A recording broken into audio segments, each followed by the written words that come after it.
মহামায়ের ধাত্রীমা ভুবনহারি দেবী, জগজ্জননী বিশ্বখ্যাতা আমাদের মা শারদাকে পৃথিবীর আলো দেখিয়েছিলেন সেই আমলের অস্পৃশ্য গোষ্ঠীর প্রতিনিধি ভুবনহারি। বাঁকুড়া জেলার শিরোমণিপুর থানার অধীন মসিনাপুর গ্রাম, জয়রামবাটির দক্ষিণ পশ্চিম কোণে অবস্থিত মসিনাপুর গ্রাম। মসিনাপুরের হাড়িপাড়ার বেশ নাম ডাক ছিল একটা সময়। জয়রামবাটি, জিবটে, হলদি, সাতবেড়ে এমন বহু গ্রামেই মসিনাপুরের হাড়ি বউয়ের ডাক পড়ত এবং সেই গ্রামের সমস্ত প্রসূতি মেয়েরই প্রসব ক্রিয়া ঘটাত। মা শারদা দেবী এবং তার ভাইদের ধাত্রীমাও ছিলেন এই ভুবনহারি দেবী। সুখলাল হারির স্ত্রী ভুবনহারি তাদের ভূমিষ্ঠ করেছিলেন। মা শারদা দেবীর ধাত্রীমা ভুবনহারির রং ছিল ফর্সা, চেহারা দোহারা এবং কথাবার্তা ছিল খুব সুন্দর।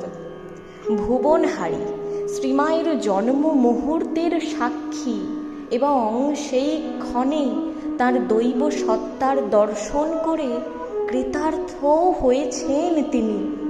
ভুবনহারির একমাত্র কন্যা চারুহারিকে ভুবনহারি প্রায় বলতো, জয়রামবাটির রাম মুখুজ্জির মেয়ে সারু, সে যে সাধারণ মেয়ে নয়, আমি তার জন্মের সময়তেই টের পেয়েছিলাম। সারুকে যখন তার মায়ের পেট থেকে বের করি, মনে হলো যেন একটা আলোর তাল আমার হাতে এসে পড়ল। ধুইয়ে মুছিয়ে দেখি না, টুকটুকে মেয়েই হয়েছে। তখন ভাবলুম হয়তো চোখের ভুল। তারপর যখন 21 দিন কাটল, তখনও সেমের নাড়ির দড়ি শুকোয়নি। আমি তেল মালিশ করে দেব বলে যেই কোলে তুলেছি, তখনও দেখি তার জন্মাবার সময়ের মতো কোলে যেন একটা আলোর তাল। ভয়ে চোখ বুজে কালী মায়ের স্মরণ করি। পরে চোখ খুলে দেখি খুদে মেয়ে আমার দিকে চেয়ে আছে। সেই দিনেই বুঝেছি এ মেয়ে যে সে নয়, ও খুব বড় হবে।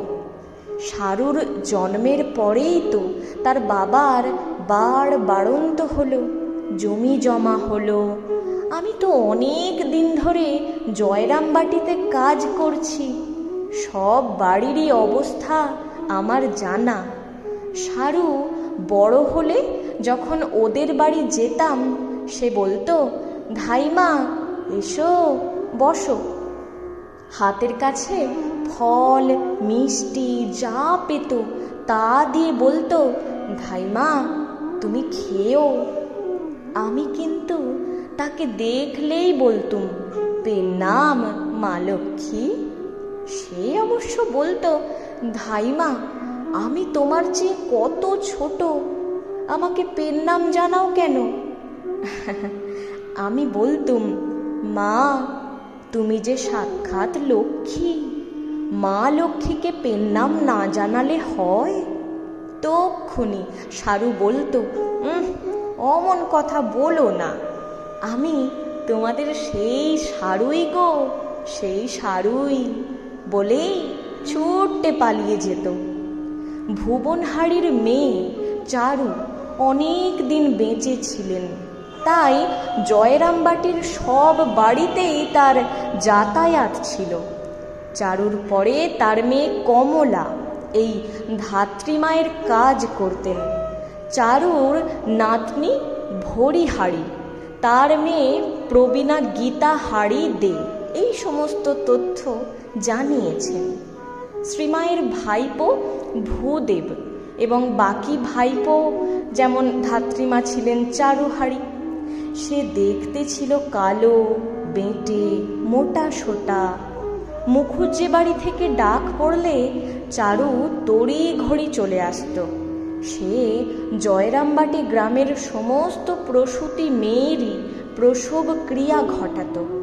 চারুহারির দুই কন্যা কমলা আর ভরি এরা বাপের বাড়িতেই বাস করতেন এবং জামাইরা ঘর জামাই ছিলেন। চারুহারি মারা গেলে তার মেয়ে কমলা ধাত্রীমায়ের কাজ করত। সেও জয়রামবাটি অনেক এসেছে।